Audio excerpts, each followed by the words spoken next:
Have you ever felt lonely even when you're surrounded by people, or felt restless and uncomfortable in silence?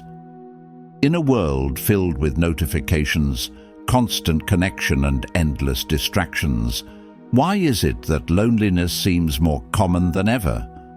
We scroll, we chat, but inside, something still feels empty.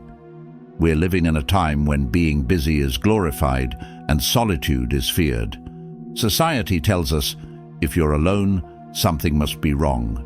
You're unsuccessful, you're unwanted, you're missing out. But what if that's a lie? What if being alone isn't a weakness, but a doorway to strength?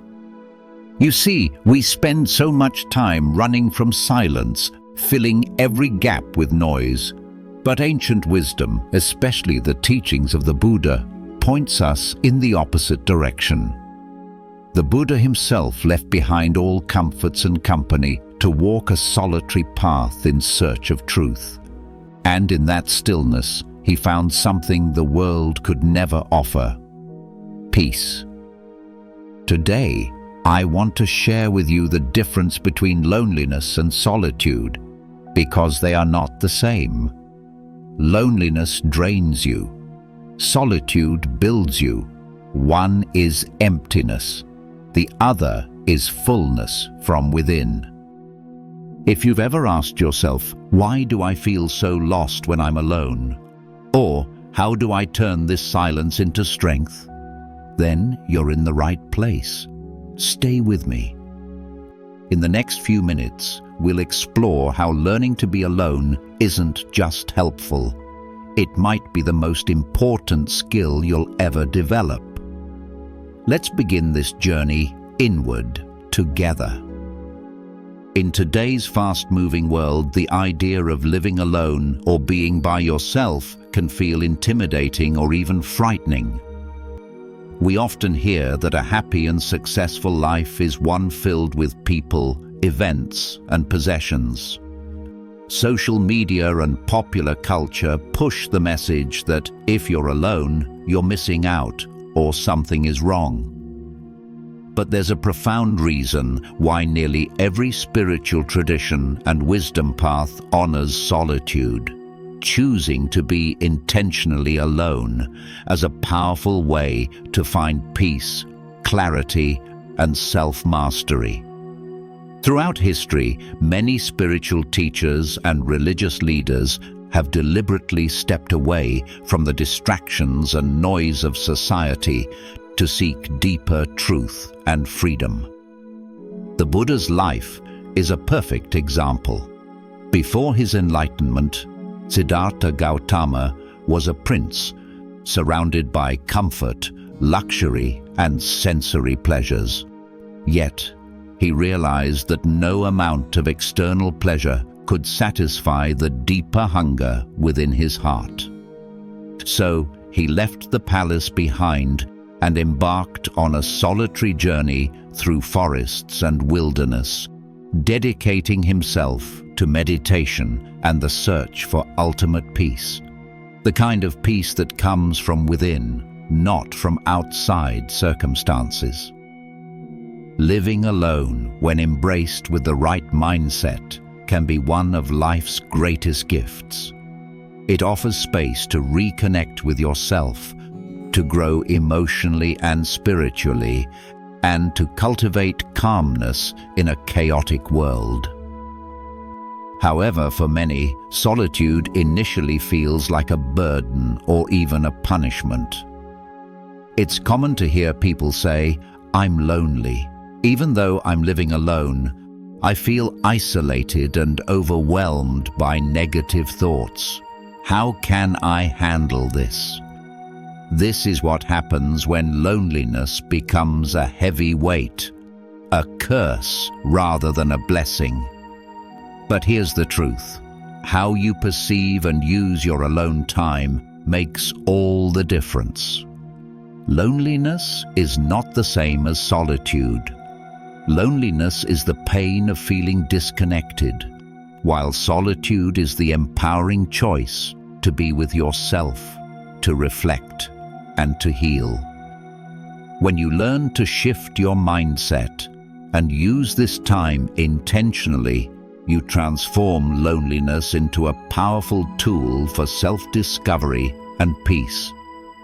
If you're ready to stop fearing being alone and start appreciating the power of solitude, keep watching. Let me share a powerful story with you.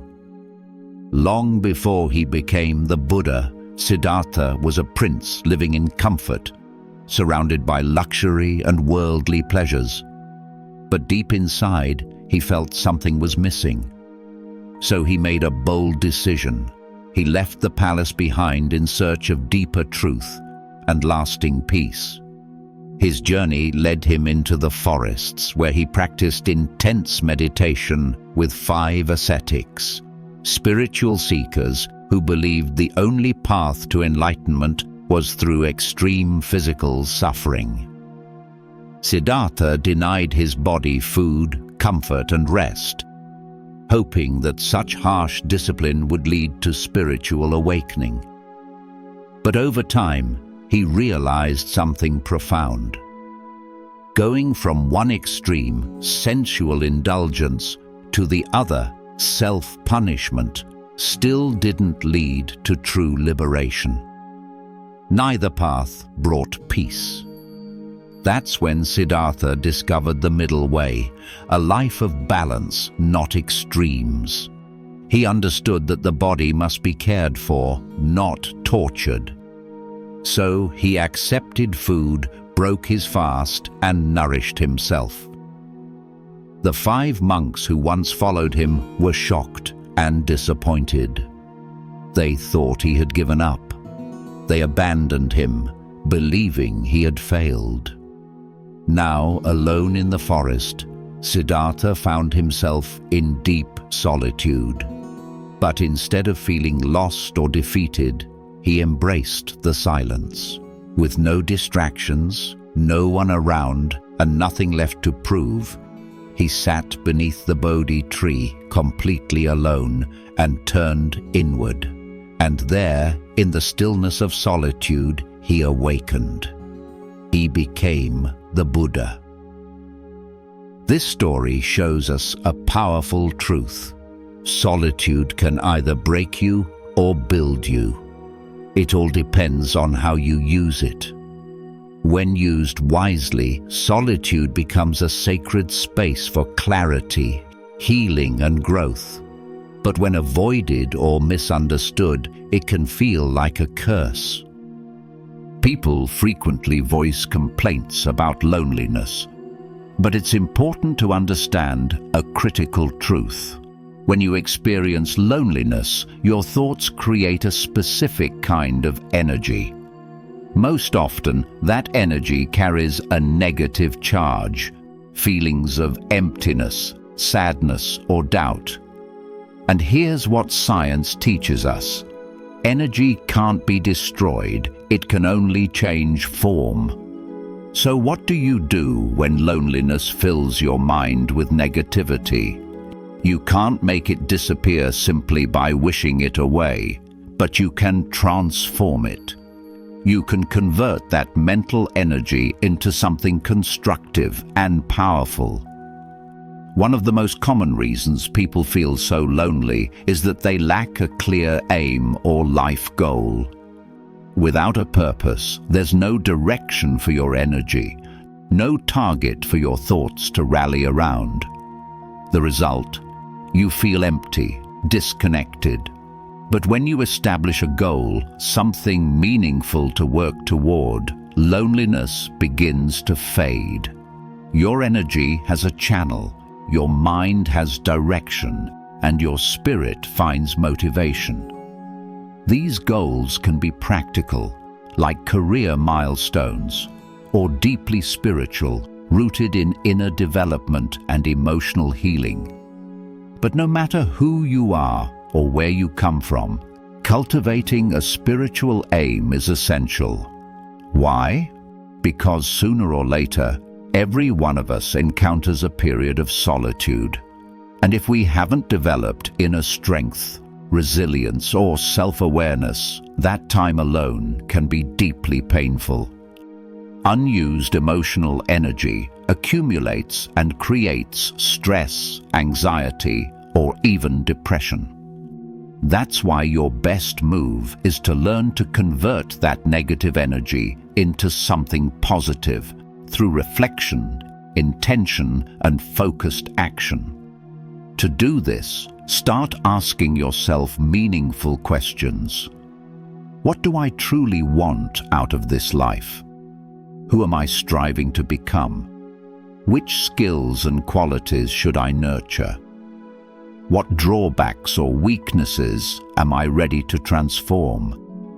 Each of us has areas worth improving, and with time used intentionally, we all have the potential to grow into more productive, content, and harmonious people. The key ingredient: focused time alone. Solitude gives you a protected space to reflect, plan, and evolve without outside interference. That's why I always recommend building in daily me time. Just 15 minutes of solitude, without your phone, without Netflix, without distractions, can make a profound difference. Sit with your thoughts. Learn to observe your inner world.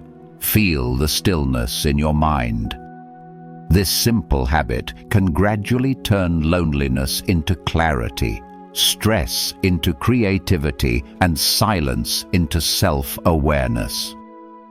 Solitude isn't a burden, and loneliness isn't a prison. They are opportunities. When you learn how to embrace being alone, you transform these lessons into strength, resilience, and genuine inner peace. So, I hope this gives you some clarity on how to convert loneliness into solitude, how to turn discomfort into growth, silence into strength, and isolation into opportunity. Thanks for watching. Remember, loneliness isn't your enemy. It's a chance to grow. Use your alone time to reflect, recharge, and reconnect with your true self. Just a few minutes of solitude each day can bring peace and clarity. May you find strength and peace in your moments of solitude. If this video helped you, hit the like button, subscribe for more, and share it with someone who needs to hear this. See you in the next one. Namo Buddhaya.